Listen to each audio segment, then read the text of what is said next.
అందరికీ నమస్కారం అండి. కొన్ని చోట్ల అస్తవ్యస్తంగా కట్టారు, కొన్ని చోట్ల సరైన వసతులు లేవు.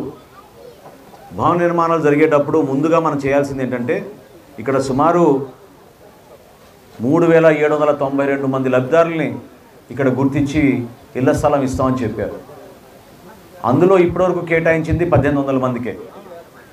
ఆ 1800 మందిలో కూడా అంటే ఈ రోజుకి 4 సంవత్సరాలు పూర్తయింది ఈ కార్యక్రమం. 4 సంవత్సరాల్లో కూడా ఆ 1800లో కట్టుకుంది కాస్త కేవలం 489 మంది.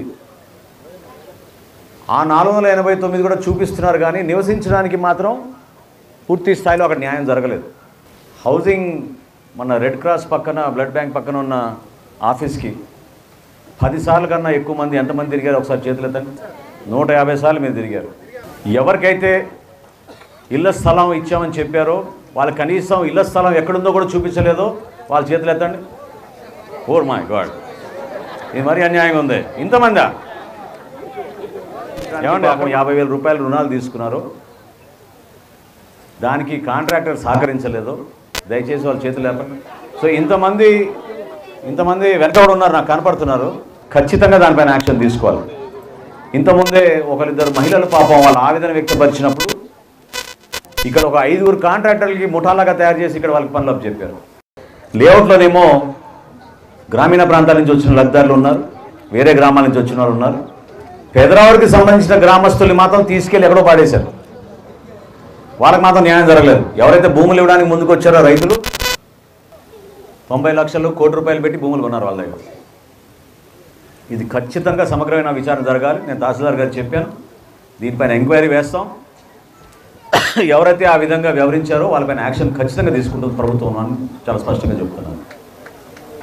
కాలువల విషయంలో దయచేసి తెనాలి పట్టణంలో మీ అందరూ చూశారు, ఎందుకంటే ఎక్కువ మంది తెనాలి పట్టణంలో నివసించిన వాళ్ళు. ముందు నుంచే మనం జాగ్రత్త పడబోతే రేపటి రోజున మన కార్యక్రమాలు చేసుకోలేము. మీరు మున్సిపాలిటీ వాళ్ళు రావడం లేదు, కాలువలు తీయడం లేదు, చెత్త సేకరించడం లేదంటే మన అందరం కూడా పౌరులుగా మన బాధ్యతగా మనం భావించుకోవాలి. 30 అడుగుల రోడ్డు మనం విస్తీర్ణ వదిలినప్పుడు దయచేసి మీరు కట్టుకునే ఇంటి దగ్గరే మీరు ఇంకుడు గుంతలు తవ్వుకోవాలి. జాగ్రత్తగా మీరు డ్రైనేజ్ వ్యవస్థను ఏర్పాటు చేసుకోవాలి. రాబోయే రోజుల్లో నేను మీకు మాట ఇస్తున్నాను, ఖచ్చితంగా ఇది ఒక ఆదర్శవంత కాలనీగా మనం మార్చుతాం. చాలా బాగా చేద్దాం. కొంచెం సమయం ఇవ్వండి, నిధులు తీసుకొస్తాను, రోడ్లు వేద్దాం, మీకు కాలువలు కట్టిద్దాం.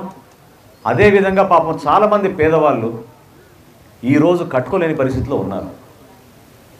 ఎవరికైతే కొంచెం ఆర్థికంగా బలంగా ఉన్నారో వాళ్ళందరూ కట్టేసుకున్నారు. కొంతమంది అనుకోకుండా డబుల్, ట్రిపుల్ కూడా కట్టేశారు. మరి వాళ్ళ పేదవాళ్ళ కేటగిరీలు ఎట్లా ఉన్నారో మరి నాకు తెలియదు, కానీ కట్టుకున్నారు. ఎవరైతే పాపం కష్టపడి ప్రతిరోజు కూలీ పని చేసుకుంటారో, చిన్న చిన్న జీతాలకి బతుకుతారో వాళ్ళు మాత్రం అక్కడే ఉండిపోయారు.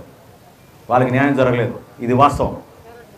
సో ఎట్టి పరిస్థితుల్లో కూడా నేను మీకు మాట ఇస్తున్నాను, మార్చి కల్లా దాదాపు కొత్తగా మనకు వచ్చిన లేఅవుట్లో భాగంగా 1900 లబ్ధిదారులు మనం గుర్తించి అదనంగా మనం ఇప్పుడున్న 1889కి ఇంకొక 1800 మందిని మనం చేర్చి వాళ్ళందరికీ కూడా ఇళ్ల స్థలాలు ఇచ్చిన ఇళ్ల స్థలాలకి వాళ్ళకి కేటాయించి పనులు ప్రారంభించేటట్టు తప్పకుండా మేము హౌసింగ్ డిపార్ట్మెంట్ నుంచి అన్ని విధాలుగా మేము దాన్ని కసరత్తు చేసి సిద్ధం అవుతామని మనస్ఫూర్తిగా మీకు చెప్పుకుంటున్నాను.